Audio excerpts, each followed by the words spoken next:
मरने के बाद कोई भूत क्यों बन जाता है? क्या आपने कभी रात के वीराने में इन्हें महसूस किया है?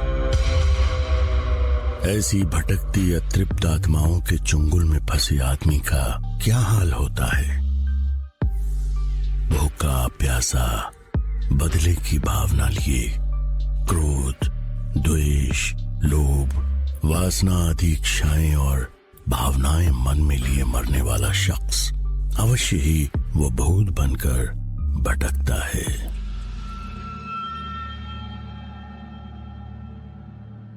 इंसानी दुनिया के परे भी एक अदृश्य दुनिया है, लेकिन इंसान अपनी लालच, खुदगर्जी और खुद को मॉडर्न दिखाने की होड़ में उस दुनिया से टकराने की नासमझी कर ही लेता है। गांव के सभी लोगों के मना करने के बावजूद भी उस भूता हवेली के नए नए मालिक बने प्रभात और नीलिमा अपनी पहली रात गुजार रहे थे और अब सोने की तैयारी कर रहे थे। प्रभात इस वक्त नॉवेल पढ़ने में बिजी था और वैसे भी 21st सेंचुरी में प्रभात जैसा एक मॉडर्न बिजनेसमैन ऐसी भूत प्रेत के लॉजिकल बातों पर कहां यकीन करने वाला था। इतनी बड़ी जमीन, वो भी इतने सस्ते दामों में हासिल कर लेने और अपनी फैक्ट्री स्टैब्लिश कर लेने के बाद प्रभात को अपनी बिजनेस स्किल्स और कॉन्टैक्ट्स पर गर्व हो रहा था। वीरानगढ़ एक ऐसी श्रापित और मनहूस जगह थी कि जहां के किसान जी तोड़ मेहनत के बाद भी मुट्ठी भर अनाज में अपना घर चलाने को मजबूर थे।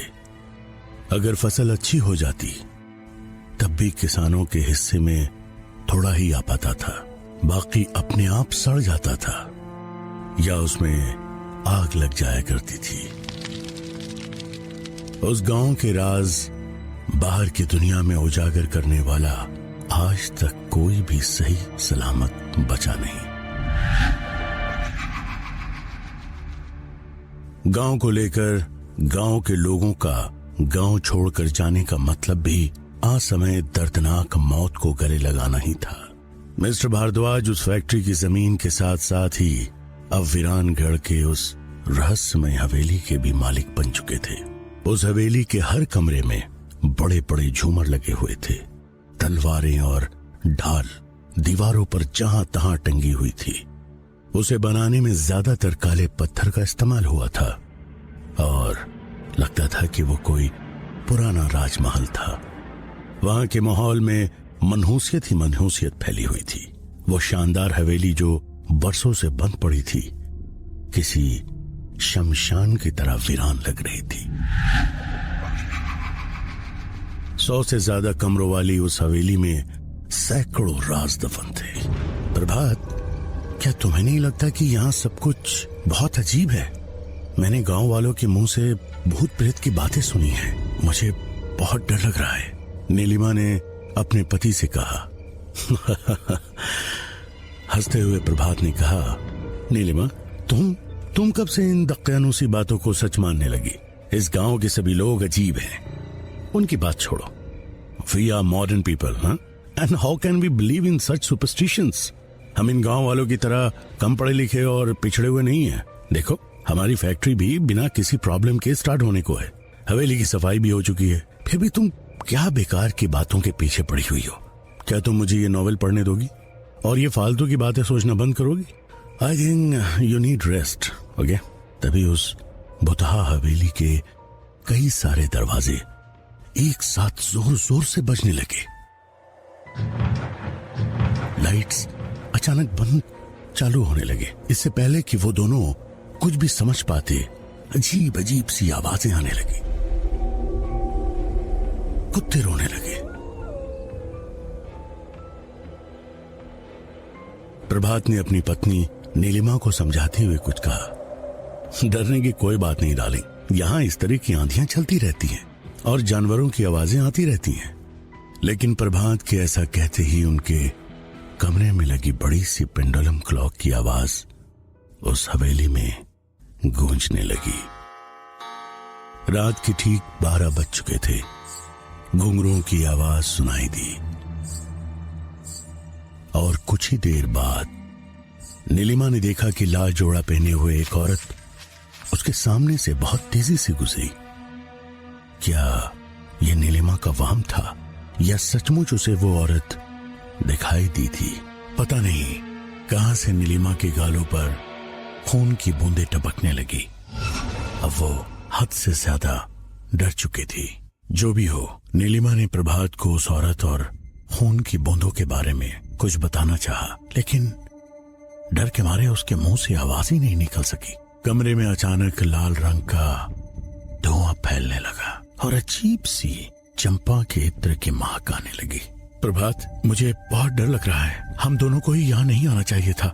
घबराई हुई नीलिमा ने अपने पति का हाथ पकड़ते हुए कहा। कमरे का टेम्परेचर अचानक से बहुत कम होने लगा।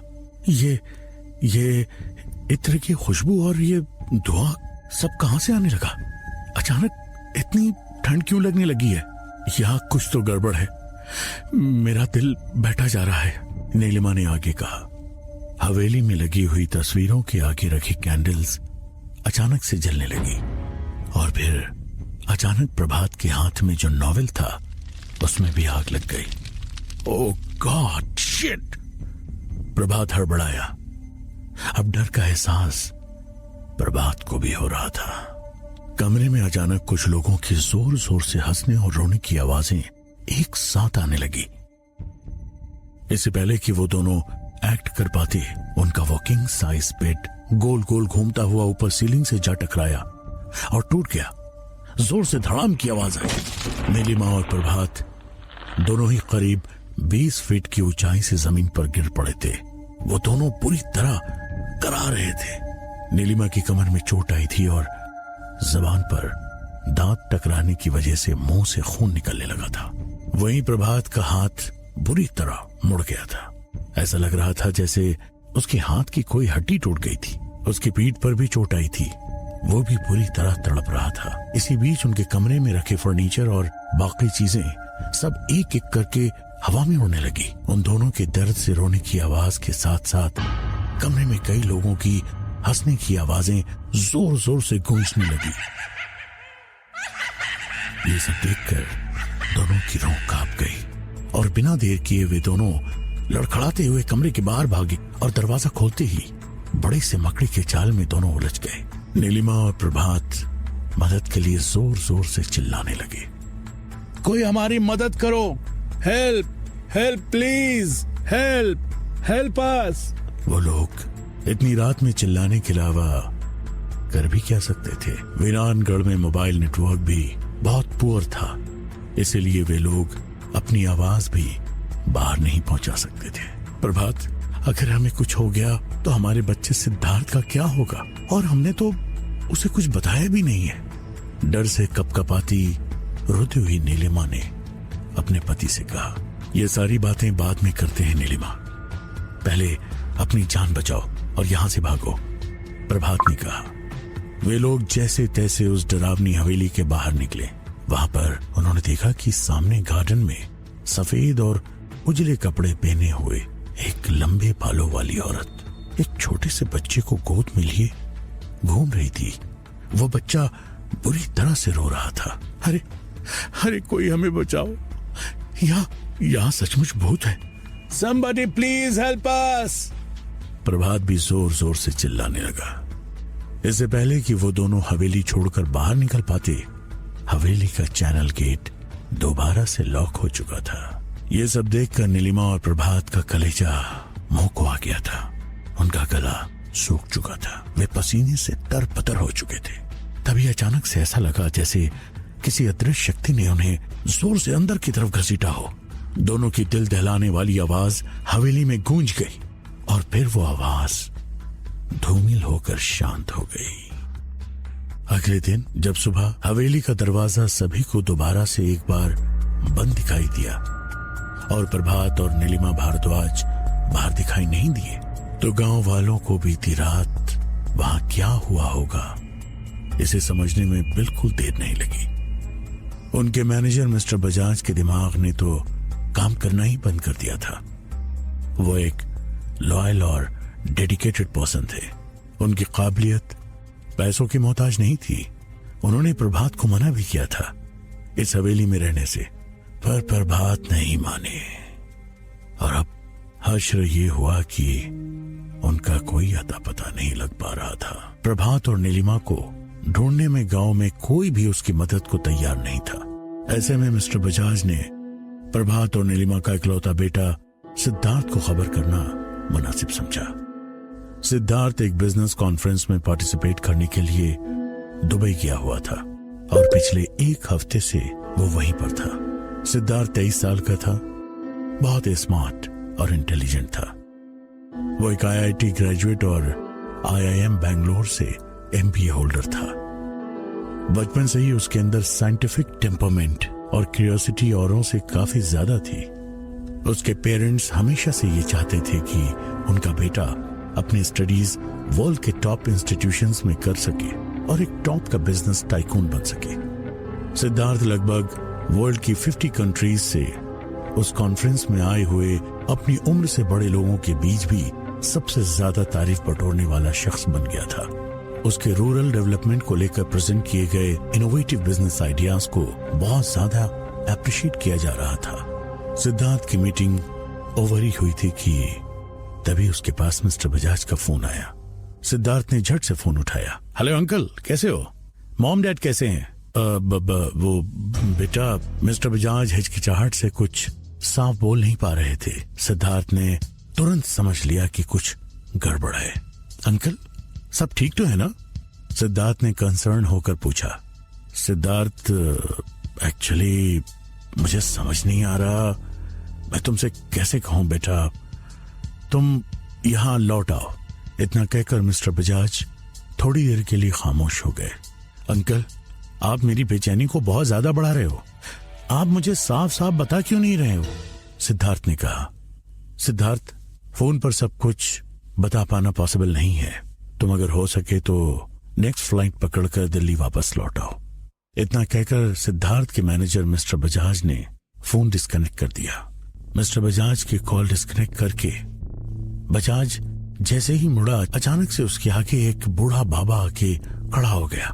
वो अजीब गरीब सा दिखने वाला बूढ़ा आदमी चेहरे से बहुत गंभीर दिख रहा था, जैसे उसने अपने सीने में कई खौफनाक राज छुपा रखे हो। एक बार तो बजाज उसे देखकर डर गया, पर तभी गांव वाले आपस में बातें करने लगे। अरे बाबा आगे, बाबा आगे। मिस्टर बजाज ने समझ लिया था कि ये बूढ़ा इस गांव का सबसे जानकार लोगों में है, जिसे पूरा गांव इज्जत देता है। इससे पहले कि बजाज कुछ पूछ पाता, बूढ़े बाबा ने उसे कहा, उसे यहां मत बुलाओ, एक बार फिर तबाही की आवाज मत दो, सब खत्म हो जाएगा, उसे रोक दो।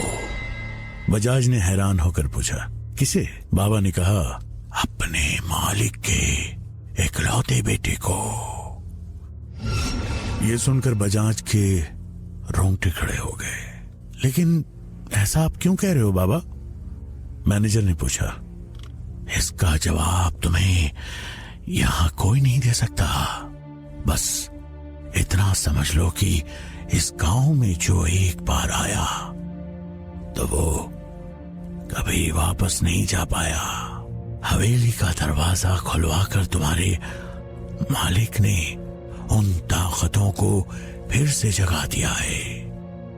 तुम मेरे पीछे आओ, मैं तुम्हें कुछ दिखाना चाहता हूं। उस बूढ़े बाबा ने कहा, उस पेड़ से टंगी हुई उन तीनों लाशों को देखो। ये वही लोग हैं जिन्होंने तुम्हारे मालिक को इस जगह के बारे में बताने की कोशिश की थी। उस ताकत ने आज इनकी भी जान ले ली। एक बड़े से बरगद के पेड़ की तरफ इशारा करते हुए उस बूढ़े बाबा ने कहा। उन गार्डन से लटकती लाशों को देखकर बजाज की रूह कांप गई। मानो उसे यकीन हो गया था कि प्रभात और नीलिमा का भी यही हाल हुआ होगा। उसी बीच गांव के एक शख्स ने आकर कहा कि फैक्ट्री में आग लग गई है। सभी गांव वाले हैरान रह गए। सभी के चेहरे पर मातम छा गया।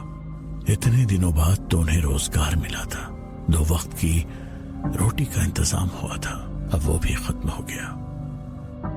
इस खबर ने गांव वालों को अंदर तक तोड़कर रख दिया। हर तरफ बस उनकी चीख पुकार सुनाई देने लगी।